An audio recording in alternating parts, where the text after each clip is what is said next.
सांप आइल एकरा के काटे खातिर तो ई क्या कहलक मूरी पकड़ के दांते एकरे के सांपुए के काट देला। ஒரு வயதே ஆன இந்த குழந்தை ஒரு பாம்பை கடித்து விட்டது.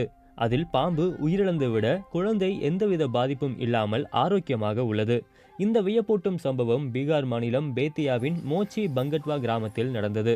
ஒரு வயதாகும் இந்த குழந்தையின் பெயர் கோவிந்த். இந்த சம்பவம் குறித்து செய்திகள் வெளியானதிலிருந்து கோவிந்தை பார்க்க மக்கள் திரண்டு வருகின்றனர்.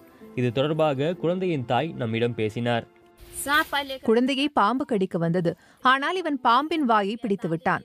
பாம்பின் வாயில் கோவிந்த் கடித்ததால் அவனுக்கு பாதிப்பு ஏற்பட்டது. பாம்பு குழந்தையை கடிக்கவில்லை. குழந்தை கோவிந்த் தான் பாம்பை கடித்து விட்டான். கோவிந்த் கடித்தது நச்சு பாம்பு என குழந்தையின் தாத்தா நம்மிடம் கூறினார். கோவிந்தின் அம்மா விறகு அடுக்கிக் கொண்டிருந்தார். விறகுக்குள்ளிருந்து பாம்பு வெளியே வந்தது. அம்மாவுக்கு அருகில் கோவிந்த் விளையாடி கொண்டிருந்தான். பாம்பை பிடித்த அவன் பற்களால் கடித்து விட்டான். அது நச்சுள்ள குட்டி பாம்பு. அது விஷப்பாம்பு என்று குழந்தைக்கு தெரியுமா என்ன? பாம்பு என்று தெரிந்தவர்கள்தான் அதை பார்த்து பயப்படுவோம். குழந்தை பாம்பை கடித்த பிறகுதான் அதை கவனித்த அவன் அம்மா பாம்பை தூக்கி வீசினார். குழந்தைக்கு பால் கொடுக்க முயன்ற போதுதான் அவன் பற்களில் இரத்தம் இருந்ததை பார்த்தார். பாம்பு குழந்தையை கடிக்கவில்லை. குழந்தை கோவிந்து தான் பாம்பை கடித்து விட்டான். உடனே குழந்தையை அரசு மருத்துவமனைக்கு அழைத்து சென்று விட்டோம். 2 தினங்கள் மருத்துவமனையில் இருந்த பிறகு வீடு திரும்பினான். இந்த சம்பவம் பற்றி தெரிந்ததும் குடும்பத்தினர் குழந்தையை பேத்தியாவில் உள்ள அரசு மருத்துவக் கல்லூரிக்கு விரைவாக அழைத்துச் சென்றனர்.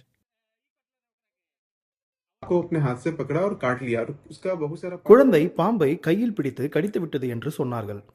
பாம்பை கடித்த குழந்தை அதன் சிறு பகுதியை உண்டு விட்டதாக குடும்பத்தினர் தெரிவித்தனர். எனவே குழந்தையின் உள்ளுறுப்புகளில் ஏதேனும் பிரச்சனை ஏற்பட்டுள்ளதா என்பதை கண்காணித்தோம். குழந்தைக்கு வாயை சுற்றி வீக்கம் இருந்தது. இதற்கு காரணம் உடலின் நோய் தடுப்பு தன்மை முகத்தில் வீக்கம் ஏற்படுத்தியது. வேறு எந்த காரணமும் இல்லை என்று தெரிய வந்தது. அறிவியலின்படி இது வித்தியாசமான சம்பவம் இல்லை. நாகப்பாம்பு மனிதனை கடிக்கும் போது அதன் நச்சு நம் இரத்தத்தில் கலக்கிறது. இரத்தத்தில் நுழையும் விஷம் நியூரோடாக்சிசிட்டியை ஏற்படுத்துகிறது.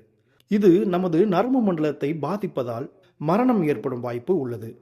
விஷமுள்ள பாம்பை மனிதன் கடிக்கும் போது அதன் நச்சு வாய் வழியாக நமது செரிமானம் அமைப்பை நேரடியாக சென்றடைகிறது. மனித உடல் அந்த விஷத்தை நடுநிலையாக்கி நச்சை வெளியேற்றுகிறது. பொதுவாக பாம்பின் நச்சு புரதத்தால் ஆனது. நமது செரிமான அமைப்பில் புரதம் செல்லும் போது நமது உடல் புரதத்தை உடைக்கும் நொதியை வெளியிடுகிறது. எனவே உடலில் உள்ள நச்சு உடைந்து உடலில் இருந்து வெளியேறிவிடும். புரத செல்கள் உடலில் தங்கினாலும் அது மிக குறைவான அளவே இருக்கும். உலக சுகாதார அமைப்பின் தரவுகளின்படி உலகம் முழுவதும் ஒவ்வொரு ஆண்டும் 80,000 முதல் 1,30,000 பேர் பாம்பு கடியால் இறக்கின்றனர். இதில் ஒவ்வொரு ஆண்டும் இந்தியாவில் சராசரியாக 58,000 பேர் இறக்கின்றனர். இதன் காரணமாக இந்தியா உலகின் பாம்பு கடி தலைநகரம் என்று குறிப்பிடப்படுகிறது. HMIS எனப்படும் பீகார் மாநில சுகாதார மேலாண்மை தகவல் அமைப்பிலிருந்து பெறப்பட்ட தரவுகளின்படி ஏப்ரல் 2023 முதல் மார்ச் 2024 வரையிலான காலகட்டத்தில் பீகாரில் பாம்பு கடியால் 934 இறப்புகள் பதிவாகியுள்ளன.